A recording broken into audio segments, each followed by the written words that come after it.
Well, good morning, everybody. All right, here's the plan for today's forecast video. After kind of walking through the weekend, talking about some recent temperature patterns we've been experiencing with, really honestly, they've been flip-flopping a lot. I want to talk to you about frost. I want to get into this very active pattern that's about to kick back up again as we finish out this month of April and get into the month of May. And then I'm going to give you some long-range information that just came out from the CPC and also give you a bit more on South America. Their new NDVI data is showing very, very high values for the safrinha crop. So here's just a look at yesterday's satellite, and I was noticing a couple of things. There's the low we talked about sneaking out of Montana into the Dakotas. It's a bit farther south than originally I thought, but you can see that a lot of the country did have clearer skies yesterday. I know you're seeing quite a bit of cloud cover here and some here, New Mexico and Colorado, but temperatures really soared in the midsection of the country, so I'll show you that in a few moments as well. But as I was watching this, we did get a clear view of much of the West. And so I went into NASA's Worldview tool. I really like this one because you can do comparisons. So I'm going to use the data from MODIS on the platform called Terra. And we're looking here at satellite data from the 10th. This is, this right here. Yeah, we're looking at data from the 13th, forgive me. What I'm doing, though, is I'm going to slide this over and show you data from the 10th from a year ago. That's where I got my dates mixed up. I'm sorry. So if you just kind of look, I'm just trying to compare snow. Now you're going, wait a minute, why does it change colors? Well, what's going on here is you're looking at the satellite pass, the swath data from Terra. And when you look at these data, the color change that you see across here is basically due to the timing of the day, which changes the sun angle, which changes the way things look in terms of how bright stuff looks, just because of reflectance. So no, it was not, a shade change of green different a year ago compared to today. So what we're looking at, sorry for all that distraction, is we're looking at the snow, okay? And I'm going to zoom in here on California's Sierra Nevada mountains. Let's put them right in the middle and just kind of go back and forth last year versus this year. And I'll tell you one thing I do take note of. It seems as though snow extent was a bit more last year compared to this year. At this point, there's, again, this year, last year, we had some high thin cloud over, which makes it a little bit hard to see, but I think we had more snow extent here. If we kind of take a look at the Cascades real quick, just do this. I see a similar thing. This year, a year ago, just a bit more snow in places just at this specific time. And if we come over here to parts of Idaho, very little change, but there's some just to take note of. It's just good to do this. Overall, we would say that this year was a good year for most of the western U.S. snowpack, right? We've looked at that data quite a bit. All right, since the system just came through Montana, let's go have a look at it here as it spins its way into North Dakota. And like I said, a bit farther to the south. It's going over the Red River. It's now today into parts of Minnesota and Wisconsin. And this low is moving pretty quickly. Behind it, there's a pretty significant temperature change and some much stronger winds. Just to show you the weekend's worth of total precipitation, remember we had one system leaving east. So we can see the moisture that came into parts of Virginia, desperately needed moisture, Maryland, all the way through Delaware, Jersey. We needed to get this moisture into these given how dry things had been. But there you can see that little clipper sinking through this area through about 6 a.m. this morning. This is your 72-hour total precip. Some of that was snow that came out of parts of Montana. And I went looking at the surface obs this morning to see if there was any snow still falling across the northern tier of the United States. And I found a couple of spots way up north here, like Duluth, where we were still getting some light snow this morning. But take a look at the wind shift here. You can see on the wind barbs, we've now turned this around, gusts to 30, 40 miles an hour on the back side of this. And that's where we're going to be watching for very strong winds as this front slides right into this area. Now, we do have the Bermuda High. It's kind of shifted over toward Florida. That's going to open this up, so we're going to keep an eye on the severe weather threat in this region today as this front moves through. But some strong winds on the back side of this have given us red flag warnings through Nebraska and wind advisories through South Dakota. And some of this gets into western parts of Iowa and the southwestern corner of Minnesota. Outside of that, still have all of our river flooding that's going on here. In fact, just thinking about this, I'm going to go bring up something I didn't bring up. Let's go look at the Mississippi water levels at Memphis. Yeah, so we are now, well up here in an above action stage into minor flood stage. The river before this rainfall event was at 8.45 feet. It is now at 36 feet. So this has almost come up, 30 feet at Memphis. That's how much the river level has changed just because of all that water that is draining through after the flooding that came through the Ohio River Valley into this region. We have a whole lot more rain coming for this area too, unfortunately, and so we need to get in and talk about that here in a few moments. But first, I want to get you something about these temperatures. got hot yesterday in parts of the southern plains. 95, 97. We saw 80-degree weather getting all the way up as far as southern Iowa, western Illinois, but several places in here getting up into the upper 80s for high temperatures on Sunday. Now, those temperatures have cooled off. There's the cold front that's coming through. That's going to be bringing in some relief, but it got me thinking just about frost coming up, because many of us, especially in the central United States, are going to be trying to go very fast after planting our spring crops, given that some places have passed their insurance dates. So here it is. This is my frost forecast for the next 7 days, so you can see where we are expecting that frost. But as you look at this, I'm going to remind you of something. I created a map, and I'm sorry, I just had to write the code for this relatively quickly. But in the 109,000 city database I currently maintain for weather observations, I went back and I looked at data from 1981 to present, and I said, how many times after today did we have our last frost? What percentage of the time was the last frost of the season after today? And I've binned it like in 10% chunks, so you can kind of see this.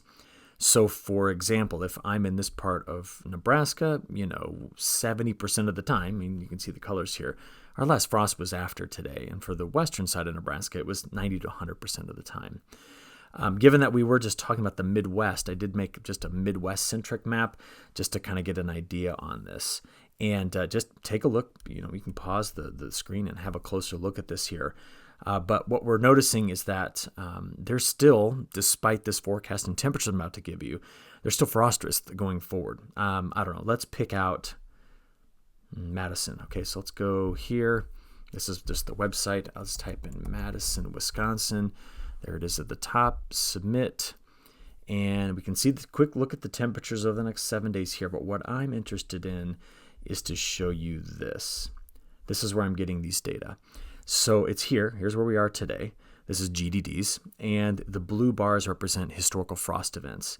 So you can see nearly all of Madison's historical last frost dates are after April 13th. That's why it was color-coded in the red, as you saw here a moment ago. But just thinking about this, don't forget this tool will give you, your 7-day temperature forecast. You can kind of see them going forward, or your 10-day multi-model forecasts. So look, they have a frost event coming up this Wednesday morning. They're going to be hovering close to a frost, out there to Easter weekend. And you can also use this to look at soil conditions as well. So that's your 50-degree isotherm right here, and this is the forecast of the soil temperatures going forward. So just want to make sure you're aware of these tools. I do apologize. On Sunday, we lost some of the data from NOAA for a moment, actually for about 8 hours, and finally came back online. We got it fixed for you. So occasionally that tool goes down, but it's about a 99% uptime and it's running. Okay, so with all of that discussion on frost out of the way, let's get into today's risks. We do see severe weather risk in parts of Kentucky, getting over to Ohio, West Virginia, Maryland, and just kind of get a look at this. It's going to be coming from this system that's sneaking through the upper Midwest today. So this is through about 9 a.m. this morning. There's the low curling up. This is why I was watching for some of the snow on the back side of this. But here we are at 2 o'clock this afternoon. There's the front we're going to talk about in a few moments, but you can see the potential for some snow in northern Wisconsin, Minnesota. And then this is going to bring in some snow possibly to lower Michigan by tomorrow morning on Tuesday as this low wraps itself up and moves east. Now after that, we're going to watch again a rapid fluctuation in temperatures, but I want to give you some idea on the timing. So let's switch over to a northeast view here and see this system come through. So there we are tonight. You can see along that frontal boundary, we again are going to be watching for these strong to severe storms right in through this corridor.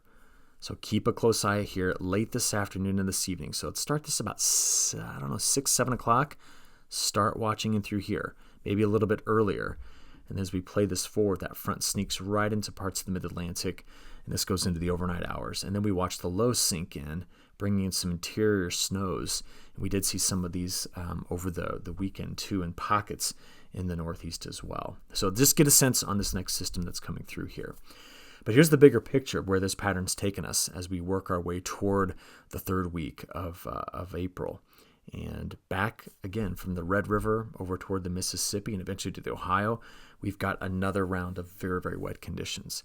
We've also got snow coming for the Rocky Mountains as well, and snow coming through parts of Ontario. We'll kind of get into all that in a moment here. What's making all of this possible? Well, just come back to it. We've seen high pressure living in this area, and that is why we continue to see drier conditions showing up in parts of the southeast. The The overall pattern still has that omega look to it. Oops. What we're talking about here is this. Through the next 15 days, we're going to send several slow-moving short waves that team up with waves coming out of the Canadian prairie that are going to have to run over this ridge over the eastern United States, which means we're getting back into that southwest flow once again. If you want to see it kind of played out, you can see them. Here they are. So this is by Wednesday. There's the trough that came here. There is the low, cutoff low that's kind of to the south, and here's that omega look. See this? Now this is Wednesday getting into Thursday. Watch the trough just stay there. So you say, well, what does that mean? That means high pressure lives here. These troughs sweep through, which means we just get a boundary right in through there that we continue to pump moisture into while disturbances in the atmosphere roll over the top of it. And the net effect is to produce very heavy rain and multiple days of severe weather. So as we're out there to next Tuesday, Wednesday, Thursday, what do the models continue to do?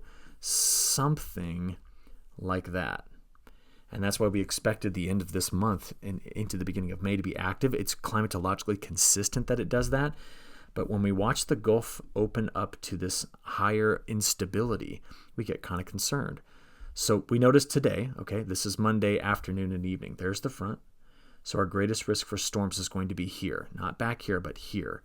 But as we play this forward, Tuesday, Wednesday, Thursday, we see this moving through Kansas, into Nebraska, and eventually into Iowa as we work our way into Thursday. And that's where we're going to be watching later this week. Now, keep an eye on these values of CAPE. The higher the value, the more unstable the atmosphere is. This is now going into Easter weekend. Friday, Saturday, Sunday, Monday. Do you see how we just keep opening up the Gulf according to the ECMWF model to a lot of unstable air as we go through Easter weekend into early next week? And that's why already the Storm Prediction Center, if you look out there on Thursday, Nebraska, Iowa, going into Good Friday, this whole frontal boundary from lower Michigan all the way to Texas already has a risk area that's been identified that we're going to be paying close attention to. So let's go ahead and have a look at the GFS versus the European to get some timing on this. So we watch through Monday into Tuesday already with the low curling up in the northeast. Then we have this system. Remember, there's two parts to it. There's a low that's here, and there's an upper level low there. So these two are coming through, and they're going to ride some boundary that's living right in through here. This is Wednesday getting into Thursday. So there's our risk on Thursday afternoon, evening. All right. But look at the snow coming into Montana, Wyoming behind this system. There's snow in the Sierra Nevada out of this as well. And we're going to get some really windy conditions in the midsection of the country. Our high pressure cell is off the East Coast feeding this. So going into Friday, this is Good Friday morning. Midday and evening, we're going to watch for the severe storms, and we can see getting in towards Saturday. See that boundary just living there? That's the one on which we're going to expect to see these storms on Saturday getting into Sunday. And it appears that we could have a pretty significant opening of Gulf moisture and instability and a low coming out on Sunday, on Easter, right out of the Red River Valley of the South toward the Midwest. And that's going to be followed, okay, by more. See it opening back up next Tuesday, Wednesday. We put all that together. Let's get here. And we see this on total precipitation from the European model. So from central Texas through Illinois, we've got a swath in here of 2 to 4 inches of rain. This will all be snow. I'll show it to you on the backside, but dry in the southeast, drier in parts of the plains. That's the ECMWF. Here's the GFS. So ECMWF, GFS. Here is the AI forecast. And here's the MBM. What I will want to know is how far back to the west is the dry line and how much severe weather will start down here but extend along that frontal boundary and through this area as we work our way through later this week. Again, we start off the week with the severe weather threat here, but it goes back to more traditional, Tornado Alley, Dixie Alley threat going forward as we work our way through this week. Probability-wise, this is what we're looking at over the next 10 days at the chance of grabbing an inch. So it's quite high in an area that's already had tremendous amounts of rainfall here. But if we look at who's going to be really wet, here's the chance at over 2 inches. Let's go back to that 0Z run and get out there 10 days. That's the probability of 2 inches. And if we just step it up to see if there's any at 4, yeah. And we've had a lot of flooding in this area already. On the drier side of this, here's who stays under a ½ inch. And we do take note that this region in this particular setup because of where the Bermuda high is pumping in the moisture and where the boundary lives, we will likely stay drier on the northern side of this, which means parts of Colorado, Kansas, Nebraska, and South Dakota will be on the drier side of it, as will much of the Canadian prairie. Okay, southeast, you're too close to the high. And really dry areas are seen here with less than a tenth. So a lot of this will be in the southwest, and then here in parts of the rain shadow regions of the Pacific Northwest. Okay. Next, let's do a quick look at some snow. So here's already going through parts of Ontario. We talked about that. There's some interior snow from the system moving through early this week. But then as we get into the weekend, watch Wednesday, Thursday, Friday, Saturday. See the snow coming down here? And then as we start to watch this go forward, there's a subsequent low that comes through here, adding a lot of snow after what had been very, very hot conditions along the high plains of the Rockies and through this area. So we're flipping this back over to a cold and snowier pattern as we work our way toward Easter weekend and beyond. All right, what about beyond? You'll see all of our models go active as we look at week 2. If we just sneak in here and look at the European, it just continues to keep Western U.S. troughs in place, which is why we just get into this climatologically very active time period in the central United States. And that is definitely influencing the long-term forecast. I'll show you that in a few moments. But that is your week 2, April 22 through 28, which is kind of solidifying this idea we've had that if you're inside of this area, kind of highlighting here, we were expecting very tight spring windows because of precipitation. So the temperatures are going to respond to this, right? So here is today's max temperatures. You can see the front. The severe weather risk is over here. We get into tomorrow, that cold air dives into the Great Lakes. That's what's supportive of the snow. And then already the warm-up is happening west, and it's happening out in the plains. So this is going to be Tuesday's highs getting into Wednesday. Look at that, back up into the 80s. But as we know, past Wednesday, the cold air comes sneaking down here, pushing the warmth out and opening up the severe corridor right in through here as we go into Good Friday. Now there's the cold supportive of the snow. So that's a from high temperature to high temperature. So we're not looking at highs to lows, but starting off the week in the 80s, finishing the week in the 50s, that's a 30-degree swing just in high temperatures alone. That's Saturday's highs on April 19th, and here's the 20th as we look after this system rolls through. If we look at the temperature matrix, we do take note that most of the models are like the European, keeping some cooler weather around here, day 5 through 10 and day 10 through 15. But this southeast ridge seems to be a more permanent feature as we look out there farther into the forecast. Okay, speaking of farther into the forecast, the MJO still remains a bit elusive to me. It has kind of crashed into null space, but the near-term forecast model pops it back out into 7. The extended, this is the 45-day, kind of shoves it back around, maybe getting into phase 4 or 5. Now, what's the significance of moving this thing around? Well, you do note that when we look at the upper level, where the air is kind of exhausting the upper levels, from today, moving through the 29th, I see rising motion kind of in this corridor, which is phase 4, 5, and 6 with suppression in the Indian Ocean. Okay, so if I had to pick, I'd say this MJO is trying to go through phase 4, 5, and 6 and is not doing like what the operational graphic says, which is to pop out in phase 7. That's just my opinion on this, but this is why it's important. As we go from April into May, if we see a lot of MJO phase 4, that's Western Trough, Southeastern Ridge. And you're saying, what's that mean? That means more of the same. More of what I just explained to you is just going to keep going. If, in fact, it goes into phase 7, it squashes the pattern. The trough is in the Gulf of Alaska. The ridge is over the west. There's cold air in the Great Lakes, northwest flow, and really dry conditions. It is literally a polar opposite to what I just showed you. We flipped-flopped the pattern entirely. Now, most support is for this, going out of April into May. More western U.S. troughs and very active weather. And we see support from that also in Victor Cassini's research, which looks at week 2, week 3, risk of severe storms. I mean, that is climatologically consistent, hammering the plains. And you know why this is so critical, right? I mean, if we look out there and see a forecast from April 20 to May 20 from the European that looks like this. Now, given there's some major initialization bias, right? This is the quarter I just showed you that in the next 2 weeks gets active, and the model's hanging on to that. But if it continues to do this, right, and opens this area up, or if the CFS is right, and the end of April, beginning of May is very wet in this area, or even the CPC forecast. Look at this. This is April 26th to May 9th. Has this whole corridor wet. what's so critical about it is where we've been. Since the start of this new year, this is the area over which they're projecting the storms. And it's, well, I need to redraw that. It's kind of like this whole region.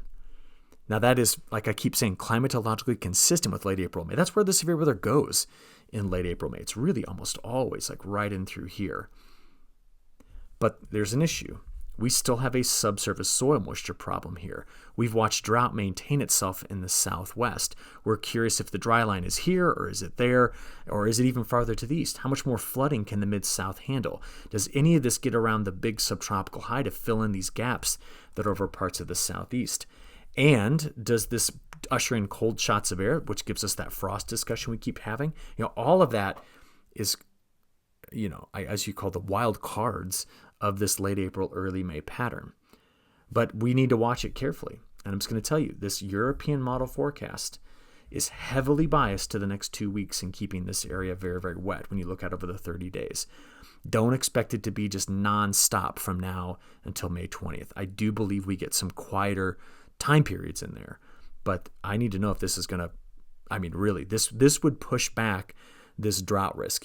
So what I'm talking about here is, we've been concerned about plains in central U.S. drought. You also know that the hydrologic cycle is fast. You can get a tremendous amount of spring rainfall here and still be talking about June, July, August drought, right? Spring rain buys you time, but the atmosphere is still poised, I think, to bring in, I'll just put a box around it, to bring in significant drought risk into that part of North America going into summer. So these rains work against that in the near term. That's the main thinking here. So let's just watch this. And in the meantime, when the window's open, you're going to have to get after it. Now, in this pattern, I am worried about the southeast going drier. The west, this is climatologically consistent, right? At the beginning of May, we expect the pattern to slow down a bit. So with all that, let's now just take one look real quick at South America. As I went into all of the major, crop-producing states in Brazil, and right now their NDVI value is at the top of the distribution. We're looking back from the years 2001 to 2023. And even though there's dryness in this area, we presented it last week, the crop looks healthy from space. So thinking that through, just one last thing to have a look at here. Like I said, this is the last 30 days. There is dryness, but they can grow a crop in slightly drier than average conditions. We know that. And if we look out there over the next couple of weeks, let's just slide down here, have a good look at this. This is the 7-day outlook. That's the 10-day. This is week 2 and all 14 days. That is a healthy drink of water everywhere except the kind of Paraná River basin here. The Uruguay River as well, and then Rio Grande do Sul, Uruguay, in this corner of Argentina. Everything else is looking pretty wet, save the Amazon in that region. So that's what we've got out of South America, and it's not a story on the bullish side of things overall. So I'm going to leave it there, and we'll just talk tomorrow. Thanks.